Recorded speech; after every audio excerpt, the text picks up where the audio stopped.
A longtime reader of Desiring God content and a podcast listener who lives in Africa writes in with an honest question. Pastor John, I am a married man with 4 children, and recently I met another woman. I love her and have told my wife about her. What I would like to know from you is whether or not it is wrong to have 2 wives as a Christian.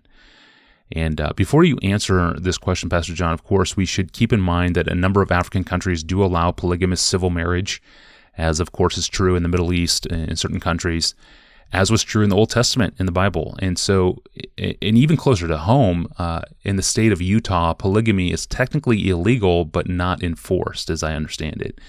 More broadly, this was interesting to me. A Gallup survey has been tracking opinions on key moral issues in America since the early 2000s.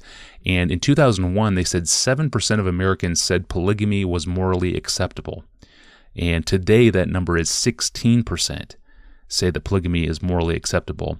Popular American TV shows are spotlighting polygamy and perhaps pushing this acceptance of the practice in America. And of course, the SCOTUS decision opens the door for all types of so-called marriages now, as we talked about yesterday. So what are we to make of polygamy from a Christian perspective?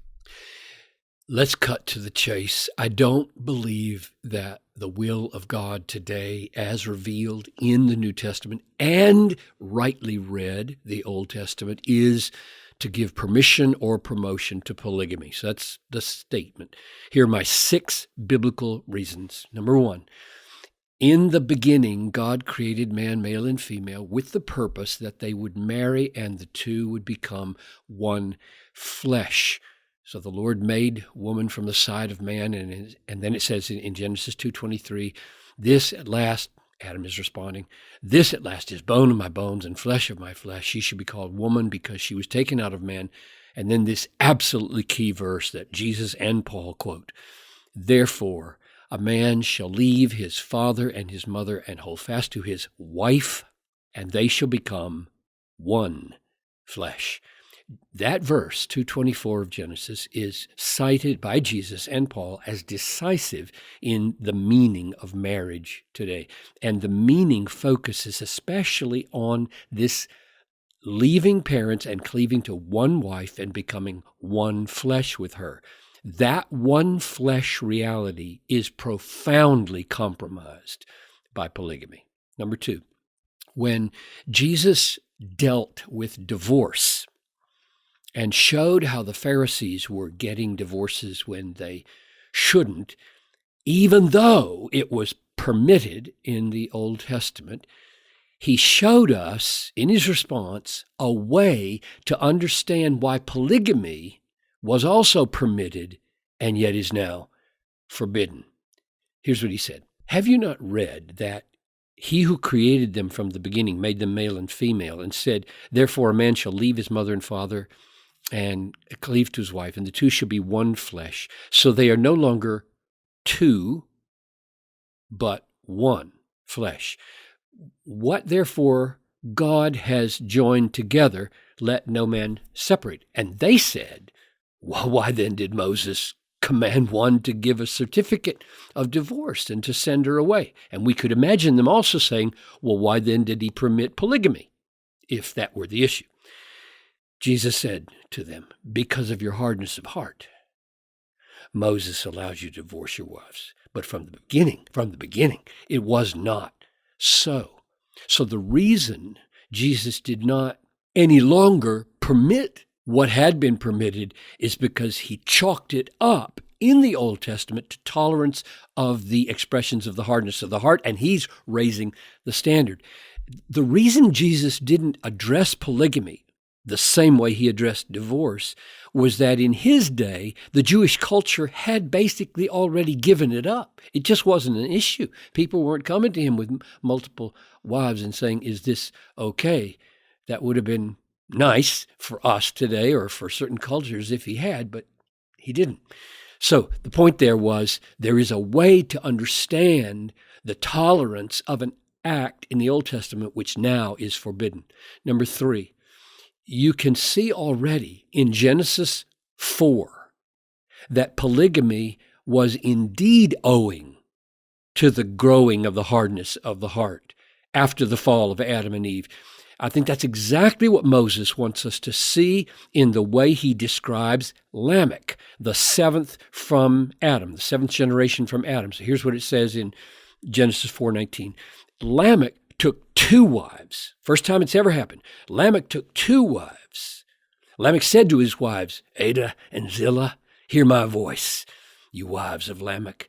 Listen to what I say. I have killed a man for wounding me, a young man for striking me. If Cain's revenge is 7-fold, then Lamech's is 77-fold. I mean, you can't imagine a more high-handed, ugly, mean-spirited, in-your-face, against God statement than that. And it comes right after saying he took 2 wives, unlike the others. So things are getting so bad, people are now multiplying wives.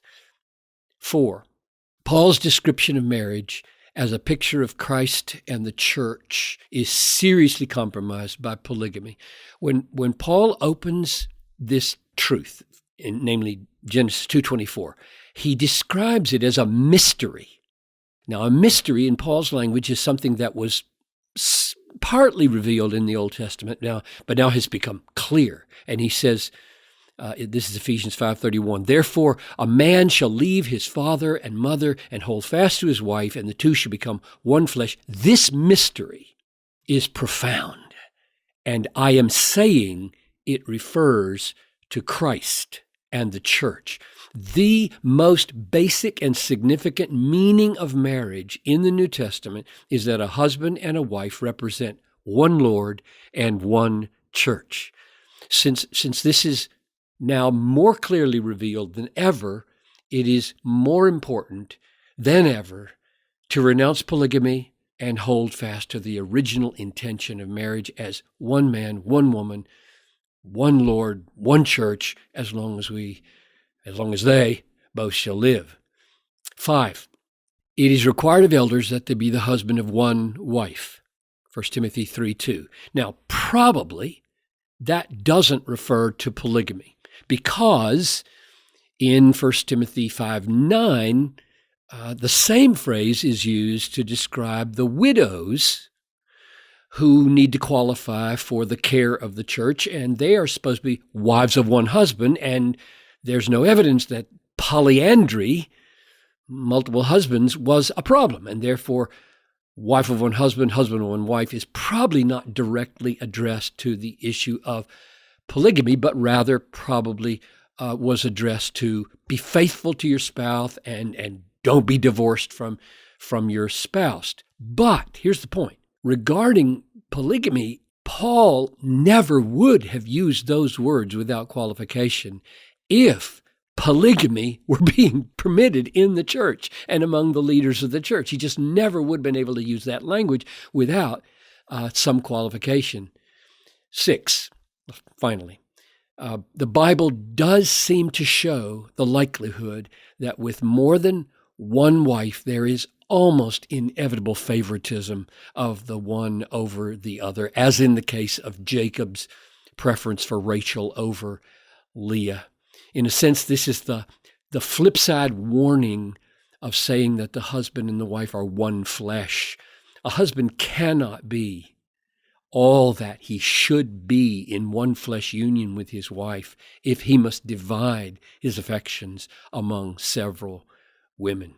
That's certainly not the way Christ treats the church. He does not divide his affections among several different wives.